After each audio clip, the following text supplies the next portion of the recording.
제9시 기도 시간에 베드로와 요한이 성전에 올라갈새 나면서 못 걷게 된 이를 사람들이 메고 오니 이는 성전에 들어가는 사람들에게 구걸하기 위하여 날마다 미문이라는 성전문에 두는 자라.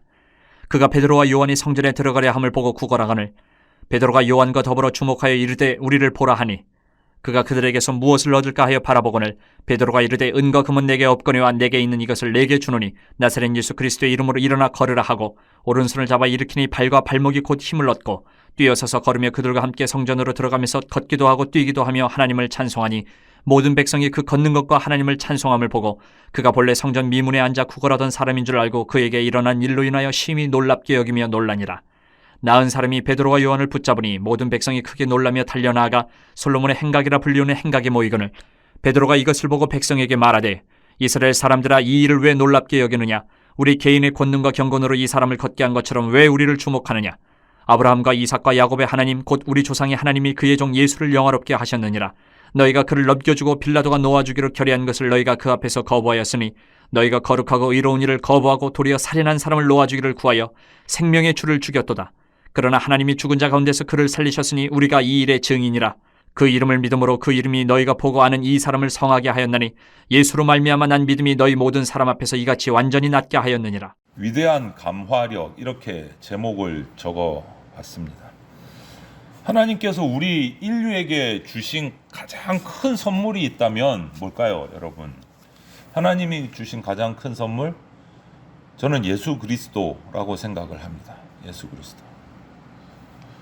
하나님은 그 예수님을 우리 인간을 대신하는 대속 제물로 주실 만큼 우리 인간을 사랑하셨어요. 또 하나님은 우리 인간에게 부귀영화를 막 주어가지고 우리 인간을 기쁘게 하고 경배받는 분이 아니세요. 하나님이 우리 인간에게 심어놓으신 양심이라는 그 바탕에 우리 선한 인간성이 계속 예수님으로 말미암아 감동을 받아서 하나님 앞으로 돌아오게 하는 그러한 역사를 베푸시는 분이 하나님이세요. 뭐 부귀영화를 주어가지고 아이고 하나님 좋아해갖고 나오게 하는 분이 아니다라는 거예요. 양심을 바탕으로 해서 예수 그리스도를 통해서 감동받고 감화받아서 하나님 앞에 나와서 섬기게 하는 것이 하나님이다. 이 예수님의 감화력, 감화 감동하심이야말로 우리 인간의 생명과 직결되는 정말 위대한 능력이고 위대한 우리의 영적 양식이에요. 예수님의 감화. 예수님을 만나는 영혼들은 감동받는 거예요. 그 얘기를 오늘 우리가 한번 살펴보려고 합니다. 물질, 명예 이런 데 목적을 두고 살아가는 우리 인간들에게 생명의 귀중함을 알게 해주시고 세상에서 해결할 수 없는, 세상에서 찾을 수 없는 행복을 하나님 안에서 찾게 하시려고 오신 예수 그리스도, 그분이 우리에게 가장 큰 선물이고 그분을 통해서 우리가 하나님을 만나게 되는 거예요. 그 능력이 뭐냐? 우리에게 감화력으로 우리를 감동시키시는 예수님의 능력이다. 먼저 예수님이 오셔서 우리를 정확하게 일명 직관을 하세요. 뭐 더하지도 않고 빼지도 않고 정확하게 우리의 모습을 먼저 보십니다. 우리 인간이 뭡니까? 신이 아니에요. 우리 인간은요, 악마입니까? 그렇다고 또 악마도 아닙니다. 그런데 육체가 있고 영혼이 겸해져 있는 존재가 바로 우리 인간이에요. 그래서 세상에서 살지만 하나님과도 영적으로 연결될 수 있는 그 통로가 있는 것이 영혼을 가지고 있기 때문에 우리 인간이라는 존재예요. 그러다 보니까 우리 인생을 살펴보면 선하게 살 수도 있고 악하게 살 수도 있는 거예요. 악으로 기울어질 때도 있고 우리가 살다가 선으로 또 기울어져서 선으로 서서 살아갈 때도 있어요. 이런 우리 인간의 이 영혼 마음 속에 우리가 항상 가지는 문제, 그래서 철학이라는 학문도 생겼잖아요. 우리 인간에게 인생이 무엇냐, 어디로부터 와서 어디로 가야 하는가, 이게 철학의 가장 근본적인 문제라고 그러더라고요. 우리 인생은 어디로부터 와서 어디로 가는가, 무엇을 하면서 살아야 하는가. 그런데도 불구하고 우리 인생 속에는 자기도 알지 못하는 뭔가 욕구가 있어요. 나도 알지 못하게 내 속에는 내가 바라는 게 있어요. 살다가 발견해서 가는 사람도 있고 평생을 발견하지 못하고 그냥 살아가는 분도 있어요. 그게 우리 인간의 여러 가지 다양한 모습이에요. 그런데 이런 인간이라는 존재, 우리에게 동일하게 각양각색인 인간인데도 불구하고 동일하게 우리에게 주어져야 할 것이 뭐냐? 예수 그리스도를 통한 사랑이다. 그것을 예수님이 이 땅에 오셔서 보여주신 거예요. 뭐를 가지고 싶어 하는지도 모르고, 어디서 왔는지도 모르고, 어디로 가야 되는지도 모르고, 어떻게 살아야 하는지도 정확히 모르는 우리 인간에게 내려오셔서 그 모든 것을 알려주신 분이 예수님이시다. 그것이 뭐냐? 예수 그리스도의 사랑이에요. 예수 그리스도의 사랑을 통해서 우리 인생의 모든 문제를 해결할 수 있게 대답을 해주신 거예요. 여러분 보십시오. 사랑이 결핍된 곳에 우리 인간성은, 인격은 결핍됩니다. 사라져갑니다. 사랑이 충만한 곳에는요, 인격적인 아름다움이 흘러넘쳐요. 인간 공동체에. 사랑이 결핍되면 인격이 결핍되고, 그러다 보면 인간성이 사라지면 어떻게 됩니까? 죄를 지으면서도 그게 기쁜 줄 알아요. 죄를 짓고 살아가면서도 죄책감이 없어요. 사랑이 없으면 인간성이 사라져가고, 인격적인 문제가 약해지고 사라져가면 죄가 죄인지도 모르고 죄책감도 없고, 그렇게 살아가는 게 우리의 모습이 되어버린단 말이에요. 떡에다가 세상의 명예에, 세상의 어떤 것에 가치를 두고 정말 영원하지 않은 그 무가치한 것에 가치 있다고 생각을 하고, 그것을 위해서 내 인간성도 그냥 내버리는 세상이 우리 지금 세상의 모습이에요. 자꾸 얻어져가는 모습. 이렇게 인간성이, 정체성이, 인간으로서의 정체성이, 인격이 사라지면 우리가 살아가면서 내가 찾고 원하는 거, 목적을 열심히 하는데 결과는 실망이고, 결과는 실패고, 결과는 낭망이라는 거예요. 그것만 가지면 성공하고 행복할 줄 알았는데 정작 가지고 나면 그렇지 않더라는 거예요. 행복하지 않더라는 거예요. 그럼 또 다른 걸 찾아가요. 헛다리 짚다가 인생을 끝내는 경우가 있다는 거예요. 이렇게 헛다리 짚다.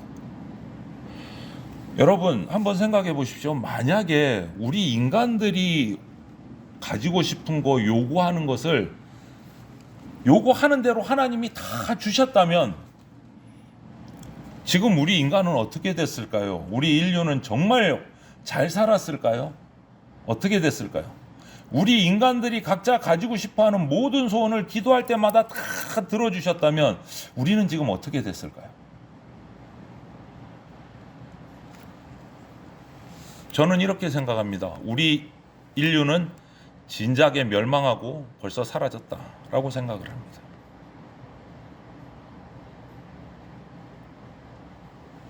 그러나 하나님께서는 우리가 무엇을 요구하든지 우리를 너무나 잘 아시고 우리를 들여다보시고 사랑하시기 때문에 가장 적절한 것으로 가장 적절한 때에 주세요. 그랬기 때문에 그 하나님의 사랑, 그 하나님의 은혜 덕분에 우리 인간 역사가 지금까지 이어져 가고 있다라고 저는 확신을 합니다. 우리 각자의 요구를 다 들어주셨다면 우리 인간은 벌써 망했어요. 하나님, 저 인간 진짜 마음대로 안 돼. 빨리 죽었으면 좋겠어요. 그거 들어주셔.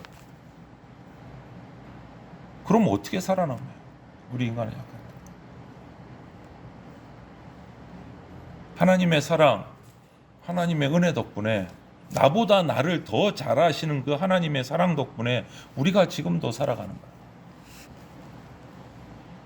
그래서 우리 인생은요, 우리가 바라야 될 마지막 목표, 근본적인 목적은 뭐냐?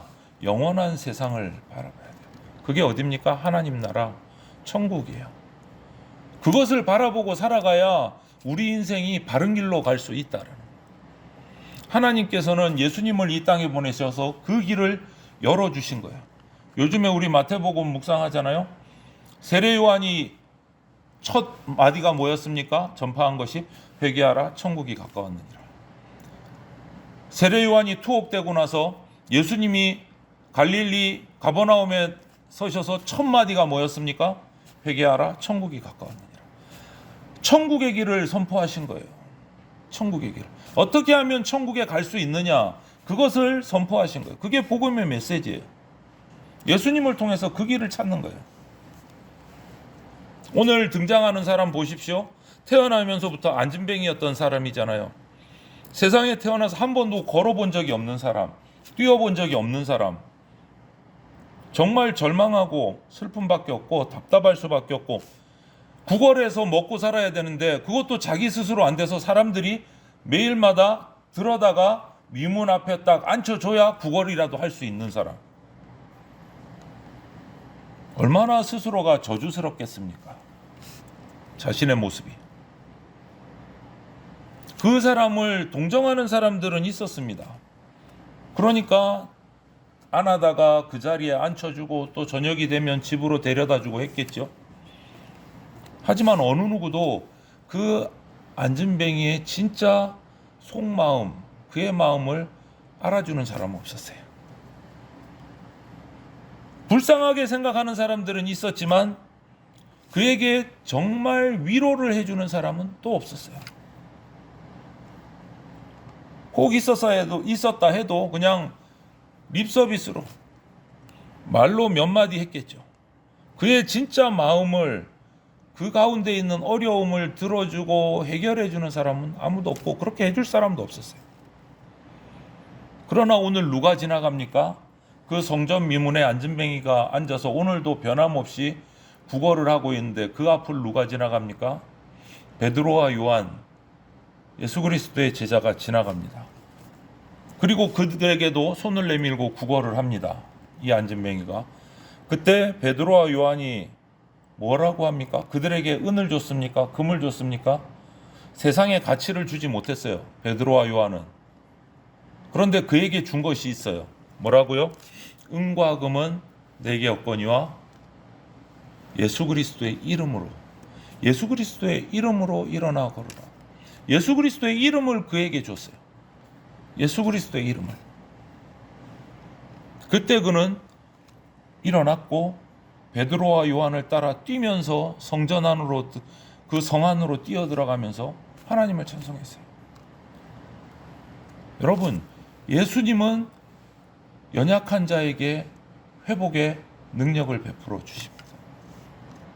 사람을 변화시키는, 감화 감동하는 능력이 예수님께 있어요.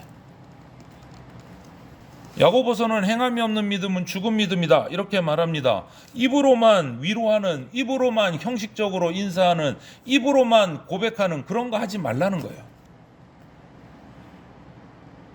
모든 것을, 좋은 것을 보여주고 듣기 좋은 얘기를 들려준다고 해도 그 입술에, 그 마음에, 그 행동에 영생의 생명력이 있는 예수 그리스도의 이름이 빠지면 의미 없다라는 거예요. 제가 아무리 목청껏, 아무리 제가 뭔가 웅변술이 좋아서 설교라고 한다고 막 여러분들 앞에서 해도 저의 이 설교 안에 예수 그리스도의 능력, 예수 그리스도의 이름이 없으면 이 설교는 설교가 아니에요. 그냥 말 잘하는 한 사람이 떠드는 것밖에 안 되는 거예요.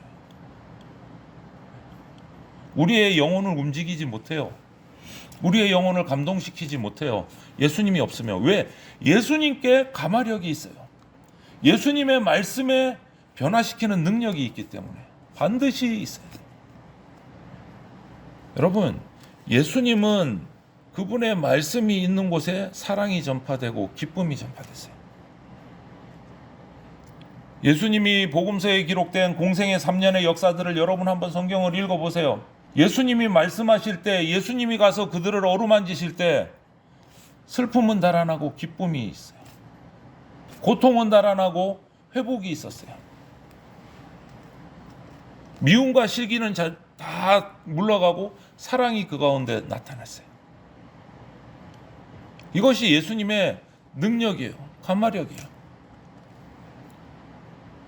우리가 이 능력을 경험할 때 이 예수 그리스도를 통해서 예수님의 사랑, 감화 감동을 받을 때 우리가 예배 가운데 사모하면서 나오게 하고 우리가 그 감동하는 마음으로 감격으로 헌신하게 되고 봉사하게 되고 섬기게 되는 거예요.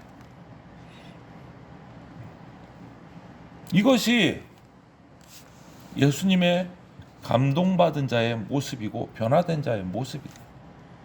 예수님을 통해서 이 능력을 받는다라는 거예요. 억지로 봉사하고 억지로 헌신하는 거 그 가운데 기쁨이 있을 수가 없어요. 괴로움만 있지.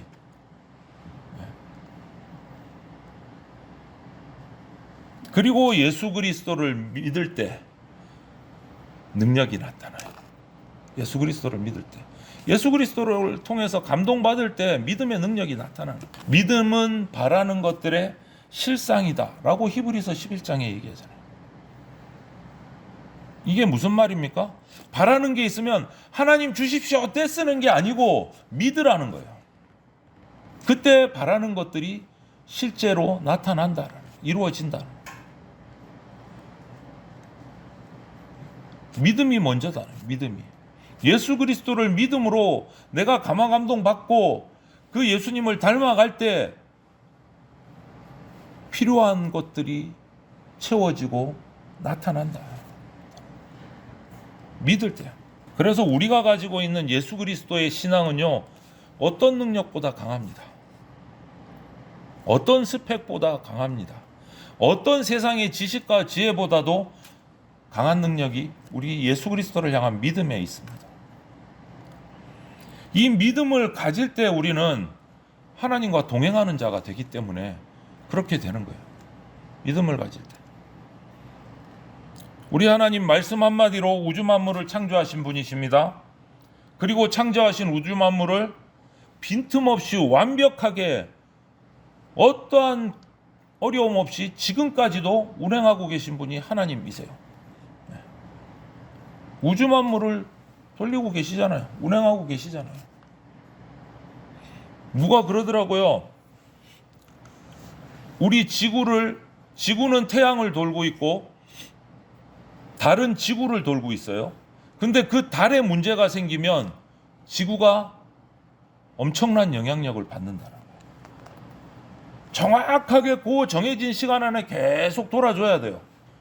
안 그러면 지구에 문제가 생겨요. 또 태양을 돌고 있는 우리 지구가 정확히 태양을 거리를 지키면서 돌아줘야 우리 지구가 또 살아남아요.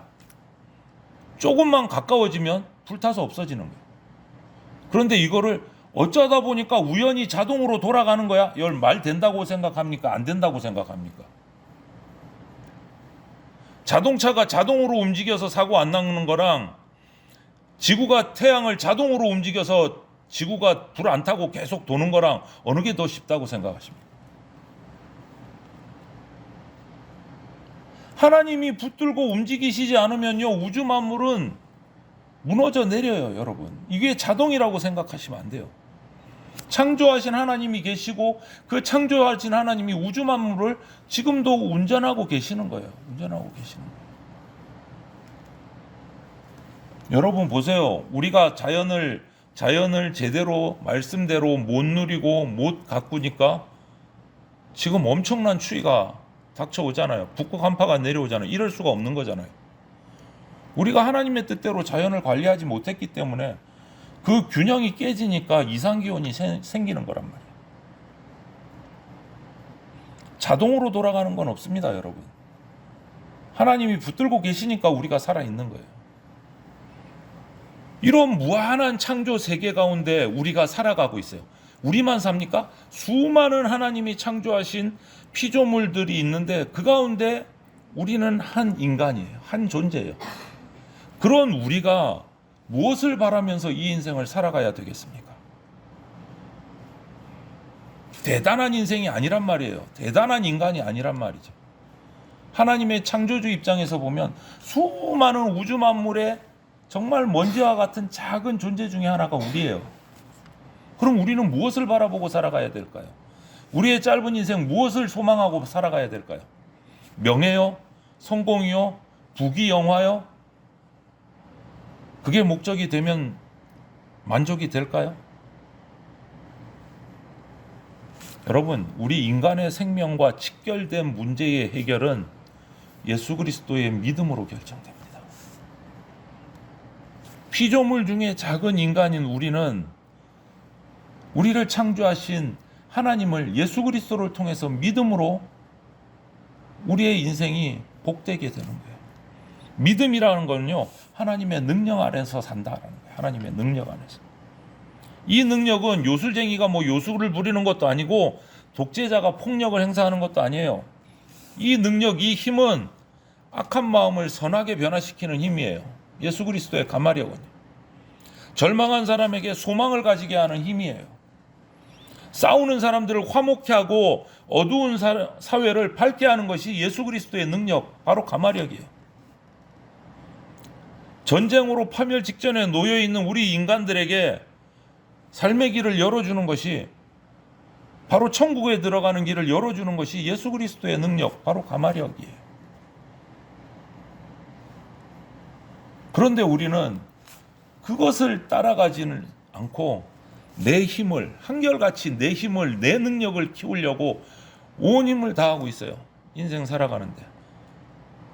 우리가 엄청나게 위대한 존재인 것처럼 착각하면서 살아간다. 우리 인생 살아가는데 필요한 능력이 있습니다. 당연히 그거 준비해야 됩니다. 그래야 살아갈 수 있기 때문에. 그러나 우리 그리스도인 된 우리 입장에서, 우리의 신앙적인 영적인 관점에서 우리는 그렇게 알지 못하는 예수 그리스도의 능력을, 예수님을 만나지 못한 그 인류들을 향해서 그들을 좀 더 깊은 존재의 그 참길이 뭔지, 인생의 진짜 방향이 뭔지를 가르쳐 줘야 될 사명이 저와 여러분들 그리스도인에게 있다라. 왜? 우리가 예수님을 먼저 만난 자이고 예수님의 감화 감동하심을 먼저 경험한 자이기 때문에 그것을 알지 못해서 인생은 어디로부터 왔는가, 어떻게 살아가야 되는가, 어디로 가야 하는가 헤매고 있는 인생들에게 길을 가르쳐 줘야 되는 것이 저와 여러분들 그리스도인의 사명이에요. 그 능력이 예수 그리스도께 있어요. 그것을 저는 표현할 때 예수님의 위대한 가마력이라고 표현을 합니다. 우리를 변화시키는 능력이에요. 우리의 생활의 모든 그 초점을 하나님께 집중하도록 해야 됩니다. 예수 그리스도의 사랑을 전해서 주님의 그 감동하시는 그 능력으로 인생의 잘못된 길을 가고 있는 그 인생을 예수님께로 돌려야 하는 것이 우리에게 주어진 사명이에요. 회개하라, 천국이 가까웠느니라. 회개는 반성이 아닙니다. 자백하고 예수님께로 돌아와서 예수님을 따르는 것이 회개예요. 잘못했네, 이게 아니에요. 돌아서서 예수님을 따르는 것이 회개예요. 저와 여러분들이 오늘 이 베드로와 요한이 안진뱅이를 고치는 장면, 기적이 중요한 게 아니고 이적이 중요한 게 아니고 무엇을 통해서 그 일이 일어났는가를 보셔야 돼요. 은과 금이요? 유명한 의사요? 아니요. 예수 그리스도의 이름이요. 예수 그리스도의 이름으로 변화의 능력이 일어났습니다. 치유의 능력이 일어났습니다. 변화되고 감동받는 능력이, 역사들이 거기서 나타났어요. 그 한 사람을 통해서 사람들이 놀라서 모이니까 베드로 요한이 마지막 절에 뭐라고 합니까? 그 이름을 믿음으로, 그 이름이 너희가 보고 아는 이 사람을 성하게 하였나니 예수로 말미암아 난 믿음이 너희 모든 사람 앞에서 이같이 완전하게 낫게 하였느니라. 그 이적을 본 모든 사람들이 베드로 요한에게 시선이 집중되는데 그들은 그 시선을 끌어다가 누구에게로 집중시켰습니까? 예수 그리스도에게 있다. 예수 그리스도의 능력으로 믿을 때 이 변화가 일어났다. 우리가 할 일이 그거예요. 내가 예수님 믿고 이렇게 변화된 모습을 보고 사람들이 와, 너 무슨 일이 있었어? 대단하다라고 할 때 우쭐댈 것이 아니라 그들의 그 시선을 끌어다가 누구에게로 돌려야 된다고요? 나를 변화시키신 나를 감동시키신 예수 그리스도에게로 돌려요. 그게 전도예요. 그들이 그 시선을 돌려서 예수 그리스도를 만날 때 감동받고 감화되고 구원받게 되는 겁니다. 내가 먼저 감화받아서 예수 그리스도로 말미암아 제자된 저와 여러분들이 이런 예수님의 감동의 능력을 아직 받지 못한 내 가족들에게, 내 주변의 이웃 친지들에게 전하는, 예수 그리스도의 이름을 그들에게 전달하는 그러한 전도자의 삶을 우리가 충실하게 살아가기를 주님의 이름으로 축원을 드립니다. 아멘.